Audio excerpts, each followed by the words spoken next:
마태복음 15장 12절에서 20절 아버지께서 심으신 것 이란 제목으로 말씀 증거하겠습니다. 12절에서 14절 같이 읽겠습니다. 이에 제자들이 나와 이르되 바리새인들이 이 말씀을 듣고 걸림이 된 줄 아시나이까? 예수께서 대답하여 이르시되 심은 것마다 내 하늘 아버지께서 심으시지 않은 것은 뽑힐 것이니 그냥 두라. 그들은 맹인이 되어 맹인을 인도하는 자로다. 만일 맹인이 맹인을 인도하면 둘이 다 구덩이에 빠지리라 하시니.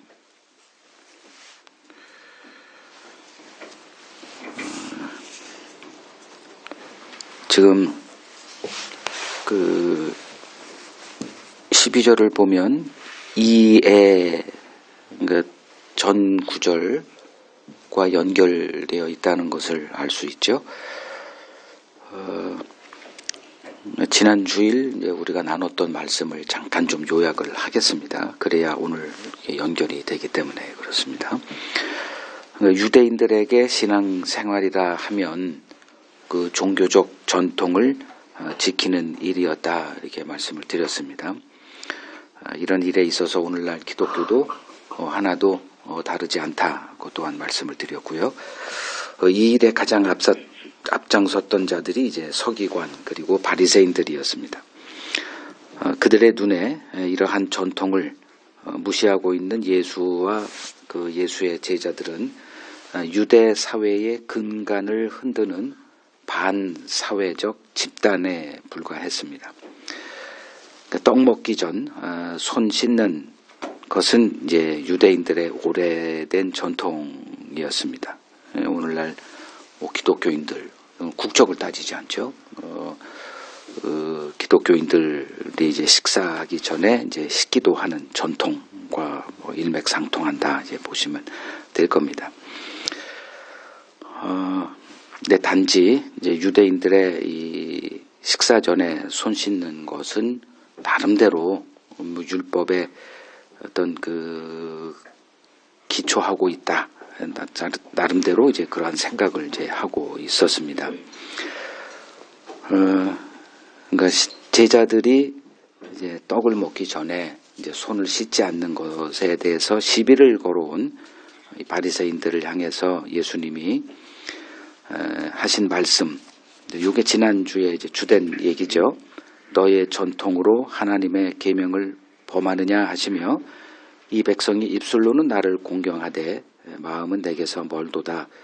사람의 계명으로 교훈을 삼아 가르치니 나를 헛되이 경배하고 있다. 이렇게 반박을 하셨습니다. 그러니까 하나님의 말씀을 뭐로 대체를 했냐 하면 전통으로 대체하고 있다. 이것이 예수님이 바라본 유대교의 이제 문제점이었죠. 그러니까 전통을 지키면서 이제 하나님의 말씀을 지키고 있다. 이렇게 주장을 하고 있는 거예요. 그것이 이제 사람의 계명으로 교훈을 삼아 신앙생활을 하고 있다. 주님의 눈에 그것은 그냥 헛된 일에 불과했습니다. 그냥 시간 낭비에 불과했다는 거죠. 그러니까 예나 지금이나 하나님의 말씀은 이 세상에서 이제 무시당하고 외면당하고 있습니다. 특히 이제 기독교 내에서 이런 일이 이제 벌어지고 있는 거죠. 이를 이제 곁에서 누가 쳐다보고 있었느냐? 제자들이 이제 지켜보고 있었죠. 그래서 12절 오늘 이제 본문 첫 구절입니다. 이제 제자들이 이제 예수님에게 이제 바리새인들이 아마 갔을 거라 생각이 됩니다. 나와서 바리새인들이 주님이 하신 말씀을 듣고 걸림이 된 줄을 아십니까? 이제 이렇게 예수님에게 그들의 마음에 있는 좀 답답함을 이제 토로한 거죠. 왜 그랬을까? 그러니까 제자들의 심리를 좀 분석해 보면 그 바리새인들이 당시 어떤 사람들이었느냐? 유대 사회에서 그 가장 실세로 자리하고 있었던 어찌 보면 요새 뭐 많이 언어가 나오죠. 카르텔이라고 하는 거. 그러한 집단이었어요. 사람들에게 가장 존경받고 영향력을 갖고 있었던 사람들이 바로 이제 바리새인들입니다. 그런데 이제 예수님을 계속 지켜본 제자들의 눈에 예수님이 가장 척을 지고 있는 집단이 바로 바리새인들이었잖아요. 그러니까 주님이 이 땅에 오셔서 무슨 나라를 세울 것 같은데, 그런데 그 유대 사회를 이제 이렇게 변혁을 주고 개혁을 하고 예수님이 계획하신 그 나라를 정권이라고 치면, 정권을 수립하려면 지금 요 소수의 무리로는 이게 불가능한 일인 건 다 알아요, 제자들도. 그러면 어떤 사람들의 협력이 필요했느냐? 바로 그 사람들이에요. 그 사람들하고 이렇게 계속 바리새인들과 계속 이게 척을 지는 얘기를 하면 점점 자기네에게 손해가 된다는 것쯤은 누구나 다 아는 이야기죠. 그런데 예수님은 바리새인들과 이렇게 좀 말이 섞이기만 하면 그들을 못 잡아먹어서 난리를 치는 모습. 그래서 바리새인들이 주님이 하신 이 말씀을 듣고 걸림이 된 줄을 좀 알구나, 이런 뉘앙스입니다. 그러니까 주님의 꿈을, 계획을 이루려면 이 바리새인들의 협조가 그 무엇보다 필요한데 왜 그러십니까? 제자들은 지금 그 예수님이 이 땅에 오신 목적이 뭔지를 모르고 있죠. 예수님이 시온에 거치는 돌로 오신 분이라는 사실을 전혀 눈치채지 못하고 있습니다. 그러니 그냥 이 세상 고정관념이죠. 누구와 함께 연대하지 않고서는 일을 이룰 수가 없어요. 이제 그런 관점으로 예수에게 나름대로 좀 자중시켜야 되겠다. 이런 일 좀 그만하세요. 이런 뉘앙스로 예수에게 이런 말씀을 이제 말을 한 거죠. 그러니까 예수님이 태어나고 이제 8일째 되는 때 이제 부모가 그 아기 예수를 데리고 성전으로 가서 뭐 하죠? 할례를 하잖아요.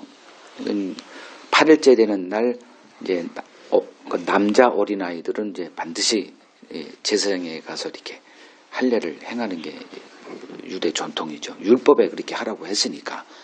그때 한 그 선지자가 나타나서 예수를 보면서 이제 뭐라고 한 것 중에 이런 얘기가 있어요. 한번 요것만 찾아보죠. 이게 나중에 이제 음복마을에 이게 원고가 다 올라가 있으니까, 예수가 시온에 거치는 돌, 그러니까 걸려 넘어지게 하는 돌로 이제 예수님이 등장했다는 사실을, 이건 이사야서 8장에도 또 53장에도 이게 다 예언이 되어 있는 것들이에요.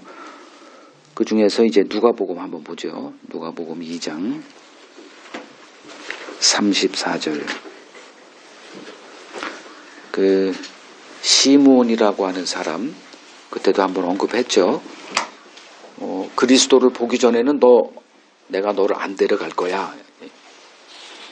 그러니까 나이가 들어서 이제 모든 게 이제 불편하잖아요. 관절도 약해지고 소화 기능도 떨어지고 눈도 침침해지고, 그러면 그때 이제 저희 어머님도 지금 94세나 됐는데 저를 이제 이렇게 찾아뵈면 왜 하나님이 안 데려가?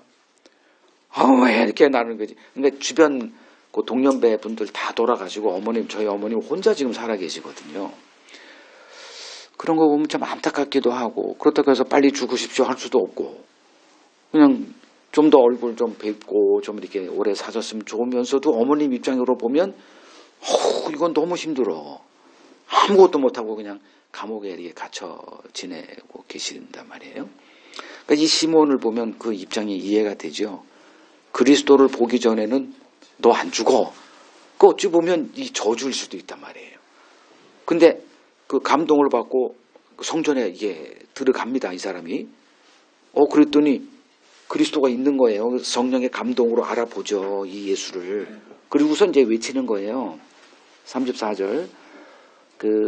이제 자기가 하는 게 아니라 성령의 감동으로 이렇게 성경이 쓰여지게끔 하는 걸 계시라고 하잖아요. 그 일이 벌어지는 거예요. 시몬이 그들에게는 그 마리아와 요셉을 말하죠. 축복해요. 그의 어머니 마리아에게 말하여 이르되 보라 이는 이스라엘 중 많은 사람을 패하거나 흥하게 하며 비방을 받는 표적이 되기 위하여 세움을 받았다. 이건 누가 이걸 이해하겠어요? 이게 뭔 소리인지 듣는 거지. 그러나 성경은 기록돼야 되기 때문에 그러니까 나중에 예수님의 십자가 사건 그리고 예수를 비방했던 자들 그리고 예수를 영접하는 자들 이게 싹 갈라짐이 되잖아요. 그 사람을 패하게 하거나 흥하게 하여 비방을 받는 표적 되기 위해서 보냄받은 자 이게 그리스도라는 거예요. 근데 이런 그리스도를 우리가 아나요? 나 예수를 믿었으니 나는 뭐 구원받았고 이거밖에 모르죠 지금. 그 제자들은 지금 이러한 사실에 대해서는 즉 하나님의 뜻, 하나님의 계획에 대해서는 1도 몰라요. 그냥 예수 만나서 자기들의 인생을 한번 출세해보고자 하는 지금 예수의 제자가 돼서 따르고 있을 뿐입니다. 그런데 예수는 바리새인들, 당시 유대 사회에서 가장 영향력이 있고 칭찬받고 존경받는 세력과 계속 척을 지는 말씀만 하시니 속이 다 들어가죠. 제자들의 입장에서 보면.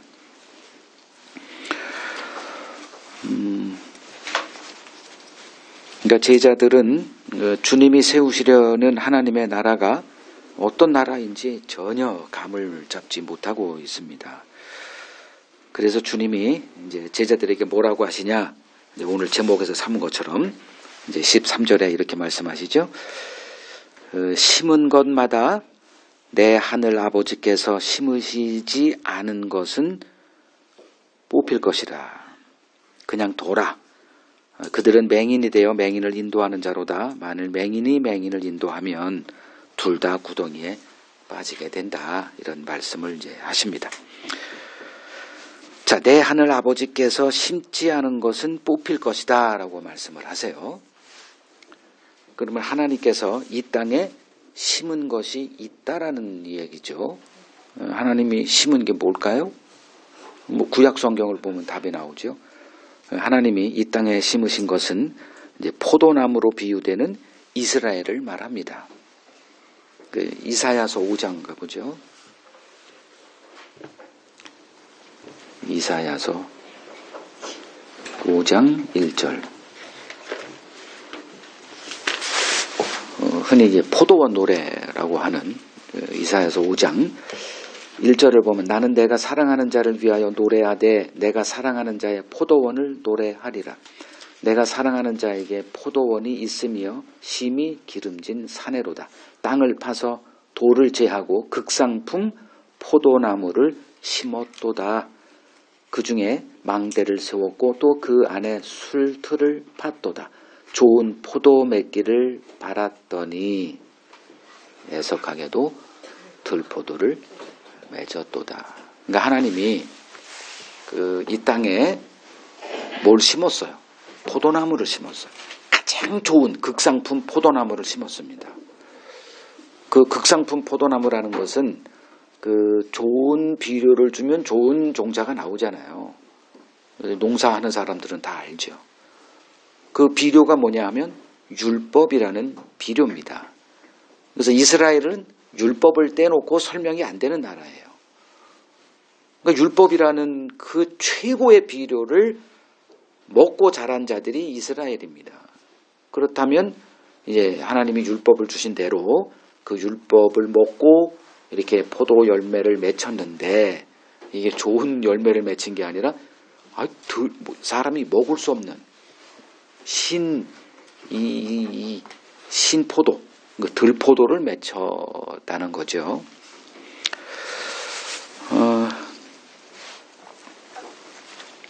그러면 여기서 이제 맺힌 열매, 하나님이 심었어요. 이스라엘이란 나라를. 이 세상에 이스라엘을 이렇게 불러 모아서 이제 한 나라를 세웠죠. 심었단 말이에요. 그럼 거기에 그 부응하는 열매가 이렇게 맺혀야 됩니다. 율법을 주시고 그들에게 이제 그 열매가 맺히기를 기대했어요. 그 열매가 바로 아마 여러분 다 답을 아실 거예요. 회개라는 열매입니다. 율법은 뭐 하는 기능으로 주어졌죠? 죄를 깨닫게 하는 기능으로 주어진 거죠. 근데 이거를 뒤바꿔 놨잖아요. 이스라엘 백성들이. 그러니까 이게 이스라엘의 부르심이 이렇게 그 미혹당하는 부르심이었어요. 그들은 그 율법 언약 아래서 이 길로 나아갈 수밖에 없었던 구도, 이건 여러분들이 이제 아마 좀 이해하시리라 생각이 돼요. 그럼 그들은 속임당했잖아. 그게 하나님의 의도예요. 그래서 이스라엘은 그 율법 언약 안에서 어떤 열매가 맺혀지느냐를 보여주는 증인들이에요. 이걸 잘 이해를 못하면 이제 성경이 이제 복음조차도 이제 이해 못하는 길로 나아갈 수밖에 없죠. 근데 하나님이 이스라엘에게 그 기대했던 그 열매는 이제 회개라는 그 열매였습니다. 그러니까 죄를 알게 되면 반드시 회개의 열매는 나오게 돼 있는 건데, 그래서 율법을 준 거죠. 근데 그 율법의 의도를 잘못 해석해서 엉뚱한 길로 나아갔기 때문에 그들에게 맺힌 열매는 좋은 포도가 아니라 들포도였다는 겁니다. 그러니까 회개는 무엇이 전제돼야 되냐 하면 죄를 깨닫는 게 전제가 돼야 돼요. 죄를 깨달았을 때 이제 그들에게서 나타나는 회개는 하나님이 인정하는 회개가 됩니다. 근데 이스라엘, 우리가 구약 성경을 보게 되면 이스라엘 백성들이 회개하는 모습이 참 많이 나와요. 왜냐하면 회개를 하게 된 이유가 뭐죠? 이스라엘 백성들이 회개할 때 고난, 즉 하나님의 징계를 받으니까 회개하라는 모습을 보여서 그 하나님의 징계에서 벗어나는 이 사이클이 계속 반복이 됩니다. 그러면 이스라엘이 보여준 회개는 왜 회개한 거예요? 죄를 깨달아서 회개한 게 아니라 뭐 때문에 회개했다? 징계에서 벗어나고자. 여러분들이 자녀 교육 해봐서 다 알잖아요. 뭘 분명히 잘못하니까 부모가 이제 분노하고 막 징계하고 밥도 안 주고 뭐 있는 것도 빼앗고 뭐 여기서 나가지 마 뭐 이런 것도 하잖아요. 그러면 애들이 어떻게 해요? 잘못했다라고 회개의 모습을 보이잖아요. 거기에 마음의 본질은 뭐예요? 아니 고난에 지금의 불행에서 벗어나고자 하는 그걸 보통 꼼수라 그러죠. 인간의 회개는 다 뭐다? 꼼수라는 거예요. 여러분들이 그거 잘 알아요. 그래서 이스라엘은 회개의 열매를 맺은 적이 없어요. 그래서 벗어나면 다시 어디로 돌아가? 그 길로 또 돌아갑니다. 그게 반복이 되는 거예요. 이 패턴이 한 번도 변한 적이 없어요. 그렇다고 해서 지금은 달라졌느냐? 여러분은 어떻게 생각하세요? 그래서 이 회개의 열매를 맺히는 자들로 만들겠다가 하나님의 의지의 표현이에요. 이 하나님의 계획을 바꾸신 적이 없어요. 우리는 타협하죠. 안 변하니까 인간이. 그러니까 자식 이기는 부모 없다 해서 그냥 타협하고 살아가는 게 이제 우리들의 한계인데, 하나님은 그럴 의도가 전혀 없어요. 한 번도 하나님의 계획을 바꾸신 적이 없습니다. 그러니까 율법을 주어서 극상품의 포도원을 만들었죠. 그리고 그 열매를 기대했는데 안 맺혔어요. 하나님이 그걸 모르고 하셨을까? 아니죠. 그 증인되게 한 거예요. 인간은 이런 존재다. 그걸 이제 이스라엘을 통해서 이제 우리에게 말씀을 하십니다. 그러니까 율법을 주셨다. 하나님의 뜻은 죄를 깨닫고 회개하는 자가 되라. 이게 하나님의 의도인데, 이스라엘 백성들은 율법을 의를 쌓는 도구로 삼았고, 이제 그들에게 맺힌 열매는 회개라는 하나님이 기대하신 열매가 아니라 자기 의의 열매. 이게 뭐예요? 자기 자랑. 나는 이렇게 살았습니다. 이게 오늘날 이제 경건주의자들의 전형적인 모습이다. 이렇게 보면 됩니다. 이들이 예수와 충돌하는 것은 이제 자연적인 이제 결과물이다. 그래서 유대인들이 그 결과물들이었잖아요. 예수님이 등장하시기 전, 즉 율법이 오기 전에 율법 아래에 있었던 자들에게 맺히는 열매는 뻔하죠. 열심을 자랑하는 자기의의 열매였습니다. 그래서 예수와 충돌했고 이러한 역사는 지금도 계속되고 있다. 그러니까 하나님의 의를 선포하는 선지자들을 죽이는 길로 나아갈 수밖에 없었던 거죠. 지금 예수님도 결국은 이제 그 패턴에서 벗어나지 못하고 이제 십자가에 못 박혀 죽임을 당하십니다. 선지자로 오신 예수님이 이스라엘에게 요구한 열매, 그 첫 일성이 회개하라, 천국이 가까웠다, 이거였죠. 근데 그걸 모르는 거예요. 뭔 소리인지 이게. 그냥 예수님이 회개하라, 천국이 가까웠다, 세례연도 그런 얘기 했다, 요 정도는 알고 있지만 이게 무슨 의미인지는 좀 깊이 파고 들어가서 내 신앙의 즉 내 믿음이 진위 여부를 이제 검증하는 작업을 해야 되는데 그렇게 하지 못하고 있죠. 자, 예수님은 이제 회개하라 이렇게 외칩니다. 그걸 누구를 향한 거냐? 바리새인들을 향해 있어요. 그 타겟은 바리새인들을 향해 있습니다. 근데 자기들에게 지금 회개를 요구하는 이 예수라는 자는 이 바리새인들의 눈에는 어떻게 되는 자예요? 오늘 그 12절 보세요. 제자들이 걸림이 되는 거예요.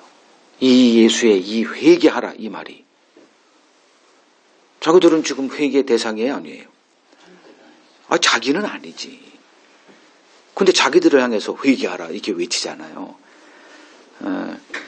그러니 결국 예수와 바리새인들은 이 물과 기름같이 섞일 수가 없는 존재들이다. 이걸 보시면 돼요. 여러분들이 사람을 대할 때 그 사람이 하는 어떤 말에 이렇게 현혹되면 안 됩니다.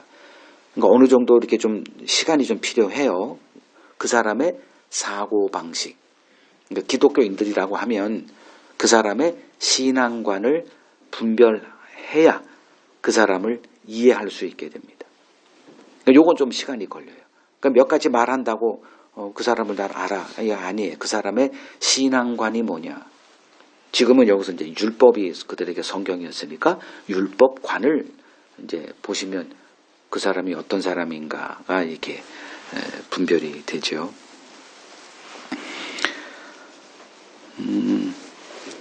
그러니까 예수의 가장 적대적인 자들이 누구였느냐? 바리새인들이었다. 그럼 바리새인들은 왜 그랬을까? 그러니까 경건 생활에 열심을 내며 자기 의를 자랑하고 있는 이제 오늘날 신자들, 목사들이 바로 21세기 바리새인들이다. 그들의 제일 주적은 다름 아닌 예수 그리스도다. 이런 어처구니 없는 일들이 계속 벌어지고 있는 거예요. 그게 2000년 전 바리새인들 뿐만 아니라 오늘날도 그대로 이렇게 이 일이 벌어지고 있는 이유는 인간은 안 변하기 때문에 그래요. 이 안 변하는 인간을 하나님께서 바꿔놓으시겠다. 이게 하나님의 일이에요. 우리는 불가능한 일은 진작 이렇게 접어놓습니다. 그런데 하나님은 그 일을 지금도 계속 해 나가세요. 이거 보통 일이 아니죠.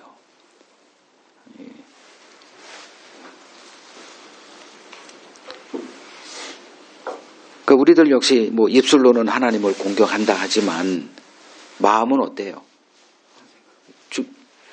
딴 생각, 여러분 지금 딴 생각하고 설교 듣고 있어요? 멀잖아요. 이것이 이제 오늘 주님이 하시는 얘기의 핵심이에요. 이방인들을 향해 하나님을 모르는 이방인을 향한 얘기가 아니라 하나님을 가장 잘 알고 있고 하나님을 가장 공경한다라고 하는 그들을 향한 말씀이니 오늘 이 설교는 누구를 향한 말이다? 기독교인들. 그것도 가장 하나님 앞에 칭찬받고 보상을 이렇게 기대하고 있는 그들을 향한 설교예요. 그러니까 오늘날 신자들이나 목사들의 제1주적, 지금 북한에서는 이번에 정권이 새로 등장하면서 이제 딱 정리가 됐나 봐요. 그러니까 김정은이가 내가 죽고 나서 다른 사람이 등장하더라도 헌법에 정해놓자. 이건 불변이다. 제1주적은 나만 이렇게 해놨잖아요. 그것처럼 더 이상 헷갈리거나 뭐 하지 않겠다. 더 이상 쏟거나 휘둘리지 않겠다. 아예 선언을 해버렸잖아요. 그러니까 통일은 예전에 이제 한번 몇 년 전에 뭐 옥류관에 가고 막 그러길래 저는 어머님한테 어머님 돌아가시기 전에 제가 제 운전해가지고 평양 가가지고 옥류관에서 평양냉면 한번 같이 내가 이렇게 먹는 거 뭐 이런 희망에 차가지고 나도 그때 순진했었나 봐. 근데 이게 좀 점점 멀어지는구나. 우리 시대에는 이게 안 되겠구나. 자, 하여간에 오늘날 신자들이나 목사들의 제일 주적은 변하지 않아요. 예수 그리스도입니다. 알고나 신앙생활 하자는 거예요. 입술로는 하나님을 공경하죠. 아니 뭐 교회 가보세요. 얼마나 경건하게 하나님을 사랑하는 자들로 가득 찬지 찬양하는 모습 보세요. 뭐 2000년 전이나 지금이나 하나도 다름없죠. 바리새인들이 자신이 하나님을 대적하고 있다는 사실을 조금도 눈치채지 못하고 있듯이 오늘날 신자들 역시 마찬가지입니다. 주님은 이들을 향해 맹인이 맹인을 인도하고 있다라고 탄식하십니다. 그 성경에 말하는 맹인이란 누굴까 한번 정의를 내려보죠. 그러면 누군 것 같아요? 맹인. 뭘 못 봐요? 자기 자신이 하나님 앞에 어떤 죄인인가를, 즉 하나님이 우리를 어떤 관점으로 보고 있는지를 모르고 내가 지금 이렇게 하고 있으니 하나님이 나를 기뻐하시고 복주겠지. 이런 신앙관을 갖고 하나님을 섬기고 있는 자들을 맹인 이렇게 말해요. 이거 정확하게 정리했죠. 맹인이 누구다? 하나님이 나를 어떤 시각으로 보고 있는지를 전혀 모르고 인간 이 세상의 종교적인 상식의 관점으로 내가 그런 일을 하고 있으니, 즉 선한 행위로 이렇게 남들보다 좀 열심히 하고 있으니 하나님께 기쁨이 되겠지. 이런 사람들. 이거 교회에 널려 있잖아요. 여러분들이 수시로 보았던 그런 분들이죠.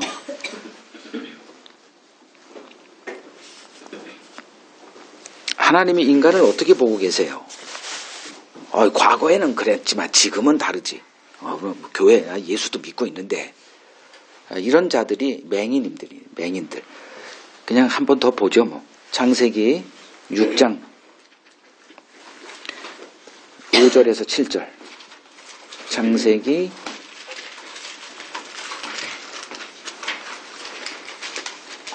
6장 5절에서 7절. 제가 읽어드릴게요. 여호와께서 사람의 죄악이 세상에 가득함과 그의 마음으로 생각하는 모든 계획이 항상 악할 뿐임을 보시고 땅 위에 사람 지으셨음을 한탄하사 마음에 근심하시고 이르시되 내가 창조한 사람을 내가 지면에서 쓸어버리되 사람으로부터 가축과 기는 것과 공중의 새까지 그리하리니 이는 내가 그것들을 지었음을 한탄함이니라. 이러한 하나님의 탄식을, 후회하심을 한번 쓰라리게 그렇게 고민했던 사람 있어요? 이 구절 놓고 하나님이 지금 나를 이런 식으로 보고 있어? 이걸 한번 깊이 묵상해 본 적이 있냔 말이에요. 그렇게 많지 않은 것 같아요. 또 한번 얘기를 하면 여러분들이 이제 자녀를 낳아본서 길러본 사람들은 한 번쯤은 다 이런 생각합니다. 아이씨, 웃지 말고, 아이씨, 이렇게, 이런 생각들은 한 번뿐이겠어요. 그게 우리를 보신 하나님의 이런 게 있어요. 그래서 전에 한번 제가 요 구절인가 보다. 제 묵상집에 창세기 6장에 하나님의 탄식과 기쁨인가 뭐 이런 제목으로 이렇게 달아놓은 그 짧은 이렇게 묵상집에 이렇게 있는데 제가 하나님의 탄식만 말하는 사람이 아닙니다. 하나님의 기쁨이 말할 수 없는 하나님이 우리를 보시고 기뻐하는 이 두 개가 있거든요. 근데 지금은 이제 인간이 어떤 자들인가에 대한 얘기를 하다 보니 이제 인간을 향한 하나님의 관점이 이런 것이다. 이것을 보고 있느냐. 못 보면 맹인의 반열에 들어간다. 이런 말씀을 드리고 있는 겁니다. 자, 하나님께서 심지 않았는데 맺힌 열매가 있다는 게 전제죠, 지금. 그러니까 아버지께서 심지 않으신 것은 뽑힐 것이다. 이런 말씀의 전제는 뭐예요? 누군가가 또 다른 거를 심는 게 있고 거기에 또 다른 열매가 있구나. 그건 하나님이 심은 게 아니에요. 그러니까 아버지께서 심지 않으신 것은 뽑힌다. 이렇게 말씀하신 거예요. 그러면 하나님께서 심지 않았는데 어떤 열매가 맺혀요. 누가 심은 거죠? 마귀라기보다는 정확한 그 어휘를 보면 마태복음 13장 보세요. 마태복음 13장을 보면 마태복음 13장 27절 28절 어떤 어휘로 되어 있죠? 원수죠. 그러니까 원수가 마귀라고 볼 수도 있지만 조금 다른 각도로 제가 설명을 할게요. 이걸 들으시는 분들은 잘 모르니까 제가 읽어드릴게요. 집 주인의 종들이 와서 말하되 주여 밭에 좋은 씨를 뿌렸는데 가라지가 어디서 왔죠? 이러니까 예수님이 뭐라고 답해요? 주인이 이르되 원수가 이렇게 하였구나. 요거죠. 그러니까 원수가 뿌렸다는 거예요. 우리는 안 뿌렸어. 근데 왜 이 가라지는 어디서 나왔죠? 원수가 뿌렸어. 요 얘기잖아요. 그럼 원수가 누구예요? 성경에서 이 원수는 뭐 하나님의 원수를 말해요. 그럼 하나님의 원수는 누구죠? 저분이요, 저분. 저분이 그때도 심었어. 자, 그러면 저분이 누구예요? 우리죠. 육신이 된 인간을 성경은 원수 이렇게 얘기를 해요. 그 창세기 6장 3절에 이제 육신이라는 어휘가 이제 하나님께서 등장을 시켜요.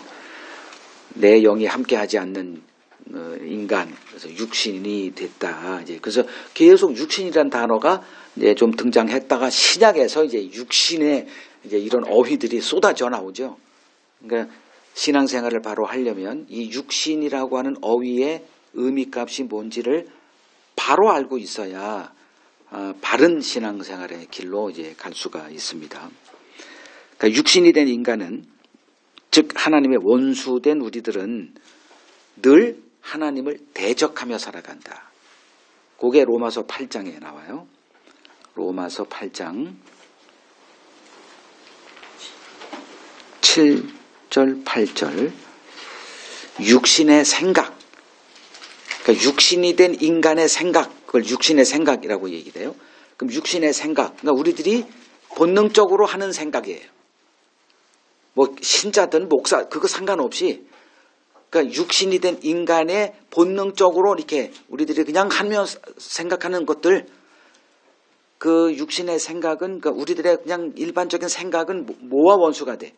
하나님과 원수가 되나니 이는 하나님의 법에, 하나님의 법, 하나님의 뜻에 굴복하지 아니할 뿐 아니라 할 수도 없어. 알아도 못해. 하나님의 뜻을 알아도 못해요.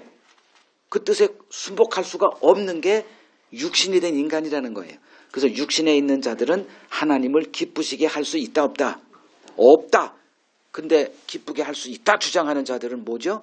하나님이 심지 않은 자들이기 때문에 그렇다는 거예요. 이거 잘 분별해야 됩니다. 왜냐하면 우리는 하나님을 기쁘시게 할 수 있다 주장하잖아요. 뭐로? 예배를 통해서, 새벽기도를 통해서, 11조를 통해서, 뭐 전도를 통해서, 교회를 개척하는 걸 통해서. 그래서 저쪽에 뭐 송파구에 있나? 그 사랑의 교회 한 5천억 들어갔다고 그러죠. 그걸 건물을 딱 세워놓고 이제 봉헌식을 하면서 예, 하나님께서 영광을 받으실 겁니다. 이런 거.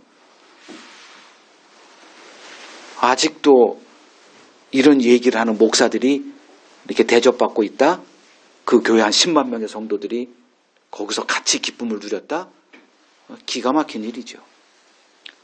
이들을 바로 맹인이 맹인을 인도하니 결국은 둘 다 구렁텅이에 빠진다. 이 얘기를 주님이 하신 거예요. 여러분 잘 분별하십시오.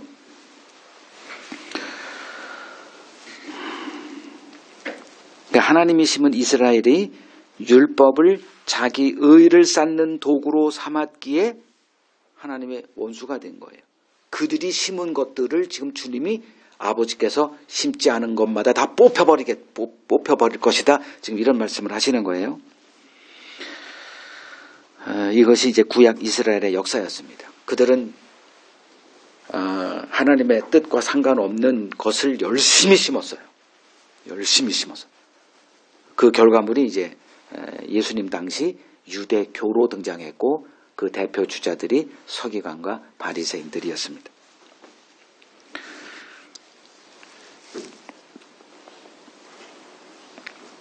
그러니까 오늘날 이것들을 심는 자들이 누굴까요? 이제 정리하죠. 오늘날도 심는 자들이 있다니까요. 그러면 하나님이 심는 것과 또 하나님이 심지 않는 건데 결국 아버지께서 다 뽑아버릴 것, 이걸 심는 자들이 누구예요? 다른 복음을 전하는 자들이죠. 구약에서는 그걸 거짓 선지자 이렇게 얘기했고 예수님 당시에는 서기관과 바리새인들, 흔히 바리새파 이렇게 얘기하고, 그리고 이제 예수님이 승천하신 후에 남겨진 교회에 이제 복음을 전해서 세워진 교회마다 거짓 사도들, 거짓 교사들, 오늘날 표현으로 하면 거짓 목사들이 와서 이게 복음입니다 해서 뭐 십자가 전하고 하지만 그 십자가라고 해서 퉁칠 게 아니라 그게 뭔 내용인가, 좀 그 율법관, 성경관, 복음관을 들어가 보라 그랬죠. 그냥 단순히 예수님의 십자가만 외치는 뭐 대표적인 사람이 아마 저기 어디 무슨 연세중앙교회인가? 그 윤석전 목사님이라고 있어요. 거기도 한 뭐 십수만 뭐 성도가 되나 본데, 뭐 2만 원 마이크, 뭐 몇십만 원짜리, 뭐 몇백만 원인지 몰라도 안에 2만 원 마이크 들고 그냥 설교 시간 거의 반 이상을 예수님의 십자가를 외치고 회개하고, 뭐 그 대학생 뭐 거기 청년부나 뭐 가가지고는 뭐 몽둥이로 회개 안 하면 패할 정도로 사랑에 매다 이렇게 해가지고 회개를 이렇게 맺히게 하고, 뭐 그냥 거의 설교 대부분이 예수님의 십자가예요. 그 내용을 들여다보면 이게 또 아니구나 이렇게 하는데 그냥 좀 안타깝죠. 자, 사람들의 눈에 성경 말씀을 쫓아 경건 생활에 열심을 내는 바리새인들이 하나님이 심은 자들로 보이게 돼 있습니다. 이러한 구도는 주님이 다시 오실 때까지 안 변해요. 이 세상에서는 이제 이런 사람들이 이제 사람들에게 칭찬받고 존경을 받습니다. 교회는 여전히 이제 죄인들을 세상 기준으로 의인 만드는 일에 이제 힘을 쓰고 있습니다. 주님 오실 때까지 교회의 이러한 모습은 이제 변하지 않을 것입니다. 그러나 때가 임할 거예요. 이런 구도가 영원할 것이다. 아닙니다. 때가 임하고 예수님이 심판주로 임하실 때 아버지께서 심지 않은 것들은 모조리 뽑혀짐을 당하게 될 것입니다. 그래서 우리는 뭘 배워야 되느냐? 의에 대한 기준을 배워야 됩니다.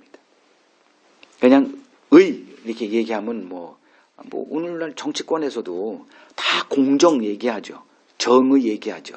헌법 정신 얘기하죠. 그 결과가 뭐예요? 모든 게 다 반헌법적이에요. 그러니까 이런 것들을 그냥 언어에 이렇게 언어만 이렇게 참 정치 참 쉽게 해요. 그냥 말로 다 때워요. 그러면 뭐 우리가 보는 게 그 사람들의 삶을 봅니까? 그냥 TV에서나 뭐 뉴스에서 매거진을 그 어휘에 다 쏟고 넘어가잖아요. 다 좋은 말들만 쏟아내죠.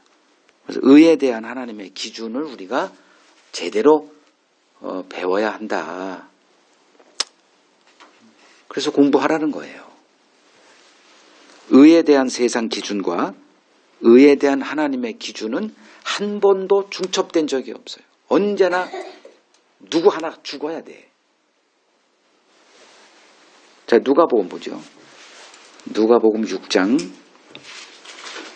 22절 23절을 보겠습니다. 인자로 말미암아 사람들이 너희를 미워하며 멀리하고 욕하고 너희 이름을 악하다 하여 버릴 때에는 너희에게 복이 있다. 그날에 기뻐하고 뛰놀라 하늘에서 너희 상이 큼이라. 그들의 조상들이 선지자들에게 이와 같이 하였다. 이렇게 말하죠. 그러니까 선지자들 다 이거 인자로 말미암아, 여기서 인자는 구약 버전의 그리스도를 인자로 이렇게 신약에서 언급을 해요.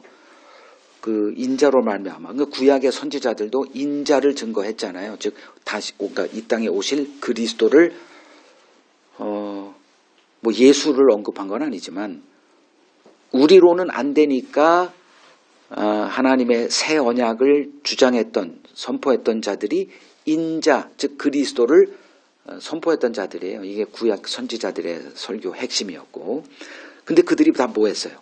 미움을 당하고 욕받고 뭐 악하다라는 그 이게 라벨을 당해서 버림받았고 죽임당했잖아요. 이 세상 기준으로는 그들은 악인들이에요. 제거의 대상들이에요. 근데 그 26절을 보면 모든 사람들이 너희를 칭찬하면 화가 있다. 즉 이 세상이 누구를 칭찬해요. 그러면 칭찬의 기준이 있으니까 그 기준 가지고 칭찬할 거 아닙니까? 요걸 제가 지금 의의 기준 이렇게 얘기하는 거예요. 이 세상의 의의 기준으로 그리스도는 의인이에요, 악인이에요?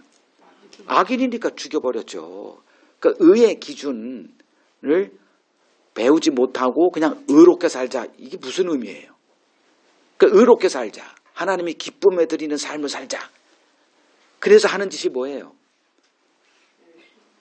뭐 주일 성수하고 열심을 내고 착하게 살고 남한테 해를 안 끼치게 살고 어떻게 하면 어떤 선한 행위를 해야 영생을 얻을 수 있습니까? 이 구도에서 한 발짝도 벗어나지 않고 신앙생활을 하고 있지 않습니까? 지금 예수님이 하시는 말씀이 뭐예요? 아버지께서 심지 않는 것마다 다 뽑히게 될 테니 지금 열심히 너희들도 심고 있지 않니? 다 뽑힐 건데, 그러니까 기준에 관한 얘기하는 거 아니에요. 의에 대한 정확한 기준, 즉 하나님의 기준을 배웠느냐. 그렇지 않은 자들을 다 맹인이고 맹인이 맹인들을 인도하니 둘 다 멸망당할 것 아니냐. 세상은 의에 대한 자기들의 기준을 갖고 있죠. 그래서 성경이 말하는 의를 알지 못한다 이렇게 말해야 돼요. 그래서 하나님이 하시는 일이 성령을 보내서 의에 대한 새 기준을 갖게 한다. 요한복음 16장 보죠. 요한복음 16장 8절에서 10절 보겠습니다.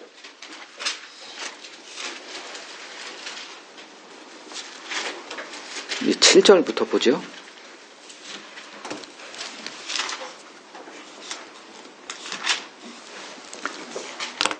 내가 너희에게 실상을 말하노니 내가 떠나가는 것이 너희에게 유익하다. 내가 떠나가지 않으면 보혜사가 너희에게로 오지 아니할 것이요 가면 내가 그를 너희에게 보내리라. 이렇게 말씀하세요. 보혜사, 위로자, 성령을 얘기하죠. 8절 그가 즉 내가 너희들을 떠나야만 그분이 오니까 그가 와서 뭐에 대하여? 죄에 대하여. 뭐에 대하여? 의에 대하여. 뭐에 대하여? 심판에 대하여 세상을 책망하리라. 이렇게. 책망이라는 게 바로 잡아준다 이거죠. 잘못 인식하고 있어요. 그래서 죄라 함은 9절에 그들이 나를 믿지 않는 게 죄다 이거죠. 이건 좀 설명이 필요해요. 이것만 가지고는 이해가 안 될 거예요. 그 다음에 의에 대하여라 함은 내가 아버지께로 가니 너희가 다시 나를 보지 못한다. 지금 이제 의에 대한 얘기니까. 의가 뭐다? 그리스도께서 아버지께로 갔다가 의예요. 그러니까 아버지가 의의 기준이라는 얘기죠. 그러니까 아버지께 나아가느냐 이제 그 얘기를 하는 거예요. 아무도 아버지께로 못 나가는데 자기들은 지금 이걸 행하고 있으니 아버지께 나아가는 자들은 우리다 이게 주장하고 있잖아요. 그들을 깨우치기 위해서 책망하기 위해서 보혜사를 내가 보내겠다 하신 거예요. 즉 성령 안에서 죄와 의와 심판에 대한 이 개념이 뒤집어지지 않는 한 여전히 뭐로 한다? 잘못된 것을 계속 심는 거예요. 열심히 교회 다니고 열심히 주일 성수하고 착하게 살고 순종하고 말씀 읽고 성경 봉독하고 헌금도 하고 전도도 하고 교회 세우고 뭐 선교사도 돕고 뭐 이렇게 하다가 어떻게 된다? 뽑히게 된다. 이런 뻘짓 좀 그만하라. 예수님이 2000년 전에 이런 말씀하셨음에도 오늘날 이 헛된 짓은 계속 이어지고 있다. 왜? 인간은 안 변하기 때문에. 안 변한다는 게 뭐다? 죄를 모르고 있으니까. 그러니까 하나님의 기준에 죄가 무엇이고 하나님의 기준에 의가 무엇이고 하나님의 기준에 심판은 무엇인가. 이거 여러분들이 정리가 돼 있지 않으면 그냥 평생 휘둘리고 살아갈 수밖에 없을 것입니다. 그러니까 의에 대한 인간의 판단에 휘둘리면 이렇게 헛된 신앙생활은 벗어날 수가 없게 된다는 거죠. 하나님의 판단이 드러나는 날이 이르게 됩니다. 지금은 그냥 그 하나님의 언약 백성들에게만 그 기준이 이렇게 허락될 뿐이에요. 근데 그 날이 이르게 되면 그 하나님의 의의 기준이 드러나게 될 겁니다. 그래서 우리는 그날을 소망하며 지금 인간들의 판단을 견디고 살아가야 된다. 그게 누구냐? 바울이에요. 바울을 보면 고린도전서 4장 3절 5절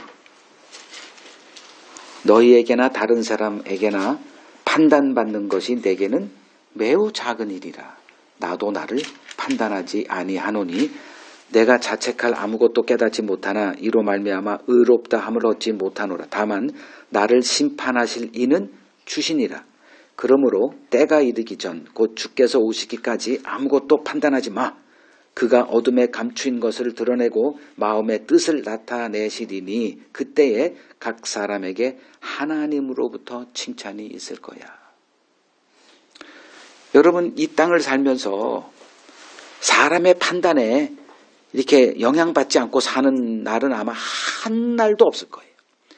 옆에 가족들이 나를 판단하고 주변 친구들이 판단하고 내 직장에서 상사, 후배, 동료들이 나를 판단할 것이고 교회 가면 또 성도들이 나를 판단하고 목사님이 나를 판단하고 또 다른 목사 또 뭐 온갖 판단 속에 살아가요. 어떻게 살아나가야 돼요?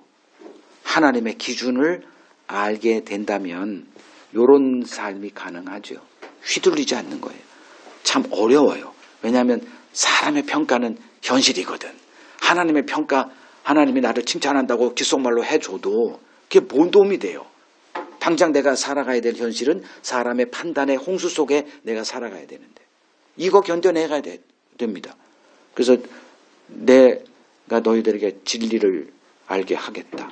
진리를 알지니 진리가 너희를 자유하게 할 것이다.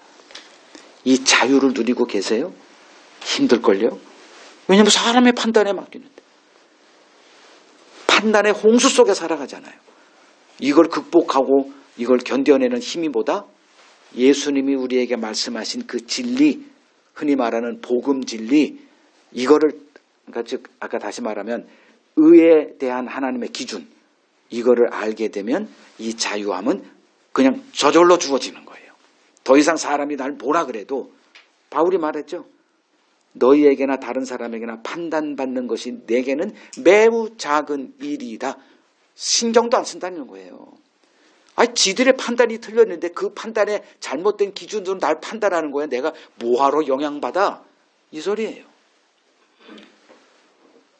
그러니까 성경 공부가 우리에게 뭐 어떤 열매를 주느냐?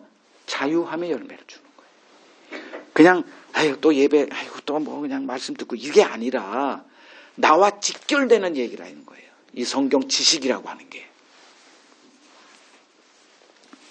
두 번째 달라보죠. 15절에서 20절 같이 읽습니다. 베드로가 대답하여 이르되 이 비유를 우리에게 설명하여 주옵소서.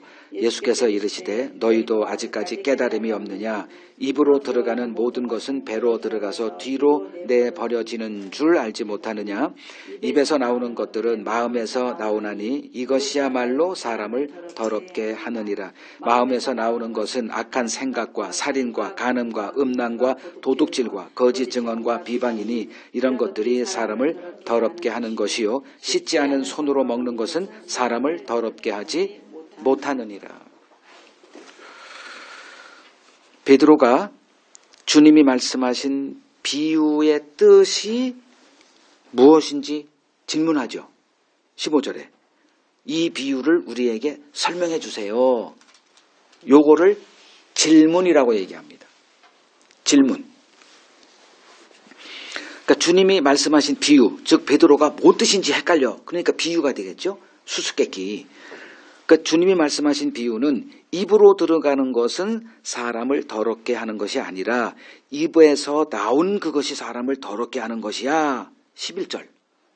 요거를 베드로가 뭔 말이지? 아니 생각해 보세요. 이건 주님이 하신 말씀이니까 알고 있을 뿐이지 이 말씀을 모르고 있을 때, 이 말을 처음 들었을 때 뭐야? 아니 우리를 더럽게 하는 게 뭐예요? 더러운 음식이잖아요. 유통기간도 봐야 되고. 응? 눈이 좀 침침하니까 허옇게 핀 게 안 보여. 요새 며칠 그런 게 있어요, 제가. 한참 먹고 있으니까 좀 이렇게 보니까 허연 게 꼈어. 안경을 보고 이렇게 보니까 아이 곰팡이야. 그러면 이 음식이 나를 더럽게 했어요, 안 했어요? 그러니까 어떻게 해요? 손 씻잖아요. 손 씻고 음식 관리하고 유통기한 지났으면 버리고 막 그러잖아요. 이게 우리들의 상식이죠. 근데 예수님이 야 그런 거 먹었다고 네가 더러워지냐? 이런 이상한 소리래요. 그래서 뭐라고 또 하세요? 네 입에서 나오는 게 너를 더럽게 해. 무슨 얘기죠? 영에 속한 얘기 아니에요. 지금 육에 속한 얘기는 이 말이 안 맞죠. 깨끗한 음식 그리고 깨끗한 옷도 빨고 뭐 더러우면 뭐 소독하고 막 그래야 되잖아요. 그 얘기를 하는 게 아니잖아요. 지금 예수님은 영에 속한 즉 하늘에 속한 얘기를 하는 거예요. 하늘은 어떤 거예요? 영이신 하나님의 나라를 얘기를 해요. 거기는 육이 상관없어요. 그래서 결혼도 하지 않는다고 얘기하는 거 아닙니까? 거기 영의 나라예요. 그럼 영의 기준으로 하나님의 말씀을 바라보지 않으면 어떻게 가요? 맨날 위생력 이런 거로 간다고. 그래서 병 고치면서 이게 고침받는 이런 게 관심사가 되고 귀신에서 이렇게 나음받고 그런 것들은 우리 눈에 보이는 육에 속한 것들이에요. 질병이 됐든 병이 됐든 뭐 귀신에 들려가지고 막 침을 흘리고 아파하든 이런 것들 우리들이 느끼는 이 불행 모든 것들이 다 이 땅에 속한 육에 관한 것들이에요. 주님은 지금 말씀하시는 거 보세요. 제일 끝에 씻지 않는 손으로 먹는 것은 사람을 더럽게 하지 못한다. 영의 얘기를 왜 육으로 받아들이냐 이거예요. 자, 베드로가 이 말씀을 처음에는 먹는 게 우리 입으로 들어가는 게 우리를 더럽게 하는 게 아니라 우리 입에서 나오는 게 더럽게 해? 비유죠. 그래서 예수님에게 나와서 이 비유를 설명해 주세요. 뭘 던졌다? 질문을 던졌다 이거잖아요. 질문에 관한 얘기예요. 신앙생활의 본질은 하나님의 뜻을 알아가는 과정입니다. 그럼 하나님의 뜻은 감춰져 있을까요? 드러나 있을까요? 감춰져 있잖아요. 그래서 하나님의 뜻은 비밀이다 이렇게 얘기하는 거예요. 그래서 천국의 비밀을 다 그들에겐 아니고 너희들에겐 허락했다. 이 비밀이란 단어를 써요. 비밀은 감춰져 있는 거죠. 이 감춰져 있는 하나님의 뜻을 우리가 캐기 위해서 뭐가 필요하죠? 질문이 필요하죠. 그래서 이 하나님의 뜻을 아는 자들의 이 과정을 보면 반드시 질문이라는 이 관문을 통과하며 살아가더라고요.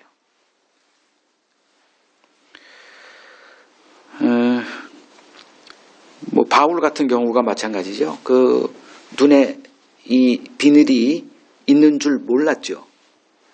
그게 이제 그 의에 대한 자기의 기준이에요. 그것이 비껴지고 나자 이제 이 바울이 뭐 했을까 생각해 보세요. 하나님께 그냥 질문을 계속하며 살았을 거예요. 대표적인 사람이 니고데모도 마찬가지죠. 예수님이 거듭남의 비밀을 얘기를 해요. 사람이 거듭나지 않고서는 하나님 나라 못 봐. 그 거듭남이라는 어휘가 다시 태어남이라는 어휘잖아요. 우리는 거듭남 이렇게 단어를 썼고 영어도 리버스예요. 그럼 다시 태어나는 거거든. 그러면 처음 들었어. 다시 태어나? 그러면 내가 이렇게 늙었는데 다시 태어나야 천국 갈 수 있다는 얘기인데 그럼 내가 엄마 뱃속에 다시 들어갔다가 다시 나오는 뭐죠? 이게 질문이죠. 바보 같은 질문을 통해서 뭐가 나와? 답이 나와. 비밀이 드러나잖아요. 사마리아 여인 예수님과 대화를 통해요. 뭐 이런저런 얘기를 해요. 질문도 하고 뭐 엎치고 뒤치고 하다가 결국은 네 남편 데려와 이 한마디에 이 여인이 뭐가 나와요? 오! 선지자네? 그러다 보니 궁금했던 게 이게 누구에게 물어봐도 답이 없어요. 뭔 질문을 던지느냐? 지금 우리 이 사마리아인들이 섬기는 그 제사를 드리는 곳은 그리심산이고 저 유대 놈들, 저놈들은 우리가 다 틀렸다고 하는데 그놈들은 예루살렘에서 뭐 성전 짓고 거기서 뭐 제사를 드려. 뭐가 맞아요? 이게 궁금한 거예요, 이게. 여러분도 아마 우리 여기 교회 나오면서 이게 진짜 맞을까? 솔직히 말해봐. 여기 이것도 잘못된 거 아니야? 이거 은복마을 들으시는 뭐 분들 뭐 그분들도 동일한 마음으로 이렇게 한편으로는 또 이거 내가 또 속는 거 아니야? 충분히 이해돼요. 그 질문을 던졌을 때 예수님이 이것도 아니고 저것도 아니고 하나님께 진정으로 예배할 때가 오나니 곧 이때라 이렇게 얘기했죠. 뭘 던진 거예요? 질문이에요. 질문. 베드로도 지금 질문을 던져요. 자, 명제가 나옵니다. 질문 없는 신자의 믿음은 가짜다. 왜냐하면 하나님의 우리에게 전해지는 하나님의 말씀에는 뭐가 담겨 있어요? 비유예요. 그게 다 비밀이라는 거예요. 그러면 비밀을 질문 없이 알아먹을 수 있느냐? 없다가 제 결론이에요. 그러니까 여러분들이 성경을 볼 때 혹은 신앙생활을 해가면서 이 쓰잘데없는 질문을 귀하게 여기십시오. 이 바보 같은 질문인 거 아닌가라는 것 때문에 나아가질 못해요. 하나님의 말씀은 누가 알아먹을 수 있느냐? 어린아이들만 알아먹을 수 있어요. 안다라고 하는 나는 정답을 갖고 있어. 나 신학했어. 내가 무슨 질문이 필요해? 이런 자들은 천국문을 열 수가 없는 구도 속에서 신앙생활하는 거예요. 바보 같은 질문 존귀하게 여기시고 그 질문은 하나님이 주신 질문이다. 그냥 거침없이 던지세요. 제가 지금 책을 쓰고 있는데 한두 번 겪는 게 아니에요. 모든 성경 말씀이 다 질문 없이 들어가진 못해요. 그러니까 질문이 이 천국문의 문을 여는 열쇠다. 뭐가? 질문이. 근데 그 질문들은 다 바보 같은 질문이더라. 그렇게 질문하면서 이제 해 나가다 보면 하나하나 양파 껍질 벗겨지듯이 이렇게 하나하나 이제 벗겨지면서 하나님의 뜻을 알아가는 그 기쁨을 누리게 될 것입니다. 그 대표적인 사람이 루디아인데 사도행전 16장 간단하게 볼게요. 사도행전 16장 14절 바울이 이제 빌립보로 가서 전도가 안 되는 거예요. 복음 전할 이게 안 돼. 그래서 강가로 갔는데 여자들의 무리가 있는 걸 보고 거기서 복음을 전하죠.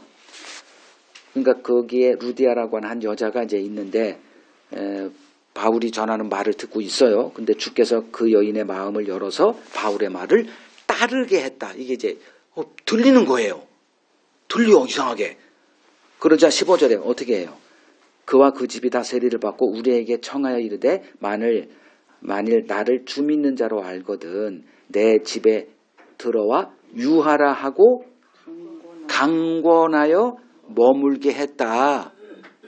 강권해서 사도 바울과 그 일행을 자기 집에 아예 머물게 했다. 뭐 하려고? 식사 대접하려고? 뭐 식사 대접했죠. 당연히. 근데 밥 먹으면서 뭐해? 음식 평론 들어보려고? 질문이에요. 지금 눈이 열렸어 지금. 그러면 이 뒤에 있는 그 빙산의 일각 같은 거 조금 알아요. 파고 들어가 보니 그 우리가 상상하지도 못하는 그 큰 빙산 세계가 있어요. 이게 하나님의 영의 세계입니다. 그걸 흔히 천국이라고 얘기하는 질문거리가 쏟아지는 거예요. 못 견디는 거예요. 그래서 바울을 붙들어 강권해서 머물러줘. 그러면 돈 들어가죠. 귀찮죠. 어떤 한 사람은 우리 집에 이렇게 머물게 해봐요. 모든 게 다 깨져버릴 거예요. 그것도 바울만이 아니라 우리라고 했으니 무리거든. 이 궁금증, 이 질문으로 이제 천국 문을 여는 자들이 되는 거예요. 질문 없는 자들의 신앙은 가짜다. 자, 주께서 이제 베드로의 질문에 답하죠. 뭐라고 하느냐? 입으로 들어가는 모든 것은 배로 들어가서 뒤로 내버려지지 않느냐? 뭔 얘기하는 거예요? 똥 얘기잖아요. 똥 얘기. 다 소화가 돼가지고 그걸 다 밖으로 나가버리지 않느냐. 즉 음식은 소화기관을 통해 결국 똥으로 배출될 뿐이다. 사람을 더럽게 하는 게 아니다. 이건 자연스러운 뭐 신진대사라 그러나 뭐라 그래 이걸. 그냥 그런 것뿐이야.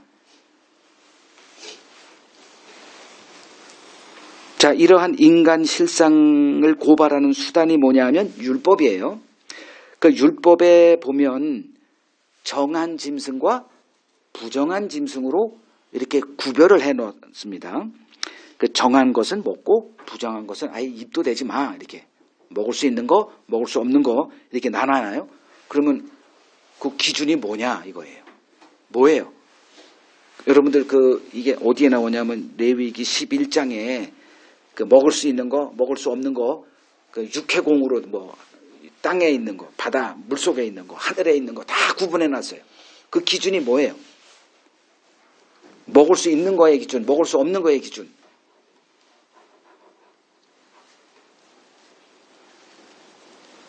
먹을 수 없는 것들은 다 이 땅과 관련된 것들은 입에도 대지 못하게 만듭니다. 예를 들어서 그 10절에 보면 레위기 11장 10절을 보면 지느러미나 비늘이 없는 물고기는 먹어야 돼. 먹을 수 있어 없어? 없어요. 왜? 지느러미나 비늘이 있어야 이 땅으로부터 뭐가 되니까? 분리가 되니까. 또 날개가 있으나 기어다니는 곤충은 먹어서는 안 돼. 날개는 뭐예요? 이 땅에서 분리가 돼서 날 수 있는데 날개가 있지만 기어다녀.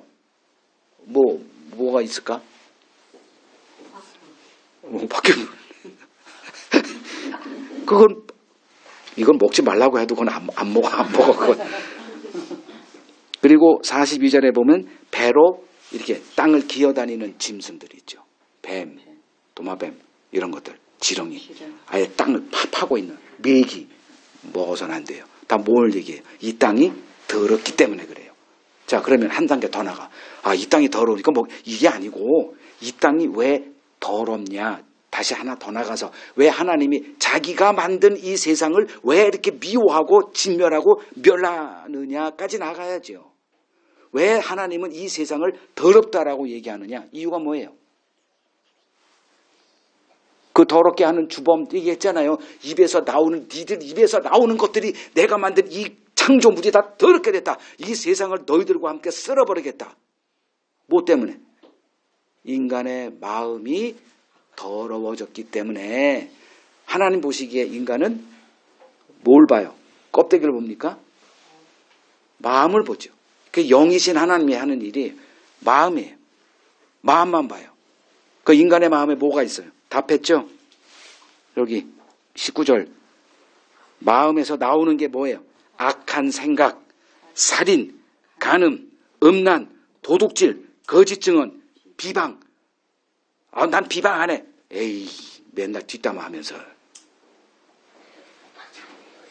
입만 열면 불평불만. 그냥 대상에 가려지질 않아요.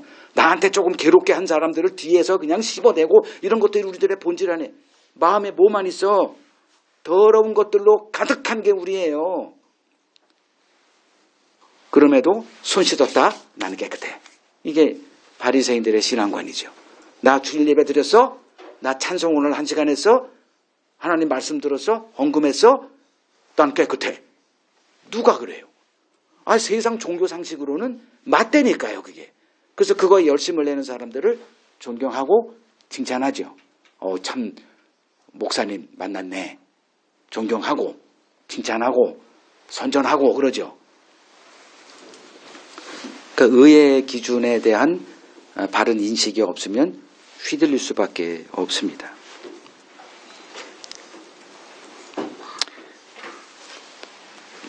아까 19절에서 말했듯이 예수님이 보시는 인간의 마음은 이런 것들로 가득하다. 이게 뭐예요? 성경에서 쓰는 어휘로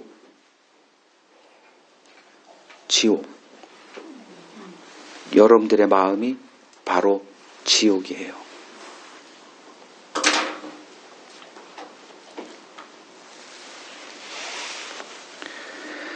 이러한 우리 마음에 예수 그리스도의 마음을 하나님이 심으십니다. 이게 하나님이 하시는 일이에요. 그래서 우리의 싸움은 육의 생각에 매인 내 자신과의 싸움이다 이렇게 말하는 겁니다.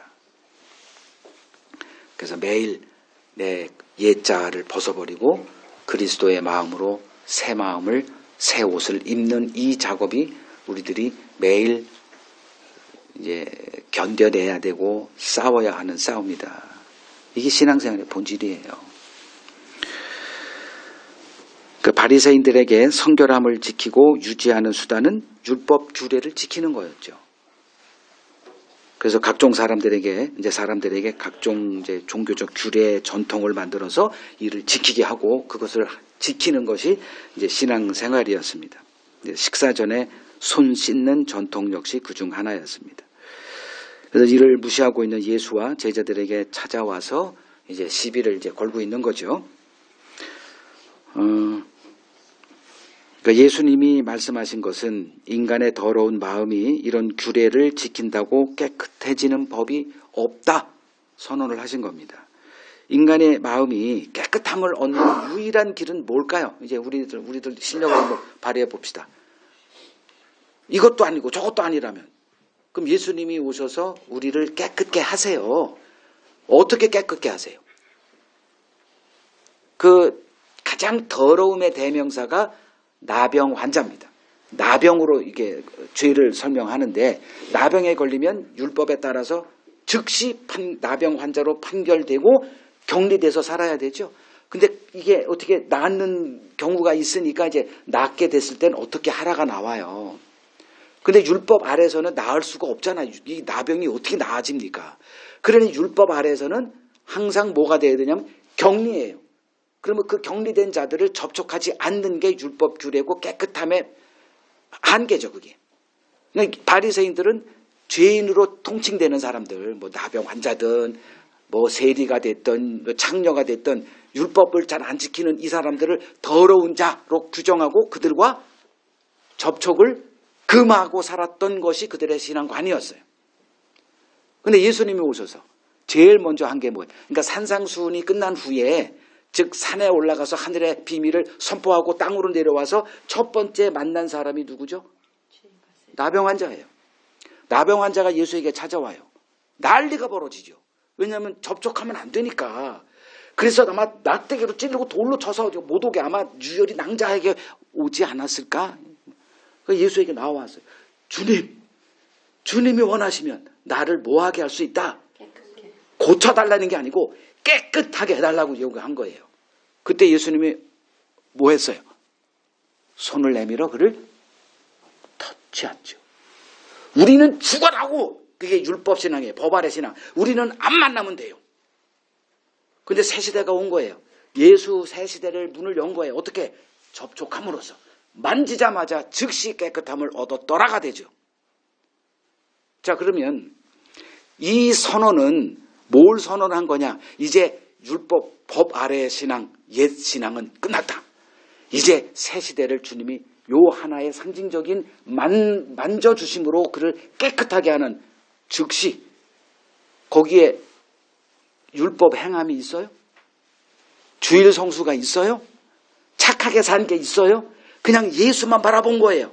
예수를 왜 바라봐? 나병 걸린 내 자신을 보았기 때문에. 나병이 뭐예요? 죄를 상징한다 그랬죠. 내가 죄인인 걸 봤어. 나병 걸려야 죄를 본다는 게 아니라 그냥 어떻게 내 죄가 보여. 못 견디겠어. 그러니 나아가는 게 어디 밖에 율법으로 행하는 목사를 찾아가요. 누구 찾아와? 나 찾아오지 말라고. 예수에게 가면 돼요. 그분은 지금 안 보이는 게 낫지. 그분이 보이면 비행사 들어갈걸요? 그죠? 어디 아르헨티나 계시다. 그러면 비행 가지고 갈 거 아니에요. 근데 그분이 영으로 계시기 때문에 돈 하나도 안 들어. 그냥 있는 그 자리에서 주님만 하면 되거든. 그럼 주님이 만져주신다니까요. 그래서 깨끗함을 얻는 거예요. 새 시대가 온 거예요. 그걸 종교 장사하고 있다니까. 와라 그러면 내가 병 고치게 주겠다고 말이야. 자, 이렇게 이제 내 자신의 죄를 보고 절규하면서 예수님이 나를 고쳐 깨끗하게 하실 수 있다. 요 믿음을 가진 자들이 오늘 주제로 보면 뭐예요? 아버지께서 심으신 자들입니다. 죄를 알게 되면 회개는 그냥 나오는 거예요.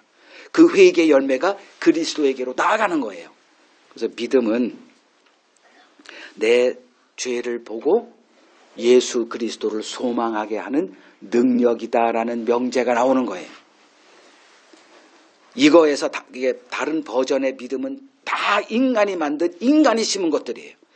마지막 날 주님이 이 땅에 오셨을 때 하나님이 심지 않으신 것들은 다 뽑힐 거라는 것쯤은 생각하시고 내가 지금 하나님께 심겨진 것의 열매를 맺히고 있는가? 이들에게 나타나는 단 하나의 열매가 뭔지 아세요? 이 믿음의 열매, 아버지께서 심어진 결과물로 내 믿음이 발동돼서 예수를 이렇게 알게 됐다. 해서 이들에게서 맺히는 열매, 이건 누구한테 흉내낼 수도 없는 열매가 뭐냐? 바로 차별이 없는 삶. 은혜를 입었거든. 그래서 이들에게는 차별이라는 게 없어요. 바리새인들의 삶에 두드러지는 것은 차별이죠. 나는 쟤들 달라. 이런 거. 근데 이 사람들에게 맺히는 열매는 차별이 없어요. 다 그냥 나와 같은 동지요. DNA가 같잖아. 그리고 예수 지금 바라보고 있고 형제예요. 이거를 형제 사랑이라 얘기합니다. 뭘 해서 나와 좀 격리가 됐고 나는 장로고 권사고 목사고 이런 게 아니라 그리스도 안에서 우리가 다 하나라고 하는 이 개념, 이걸 성경은 형제 사랑이다 이렇게 얘기하거든요.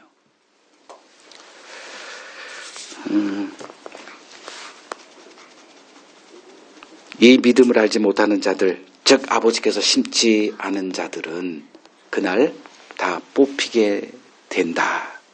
지금 사람들의 판단에 영향받지 말고 진리에 굳건히 서서 내가 하나님께 붙들림 받아서 걸어가는 이 길 끝까지 흔들림 없이 걸어가시길 소망합니다.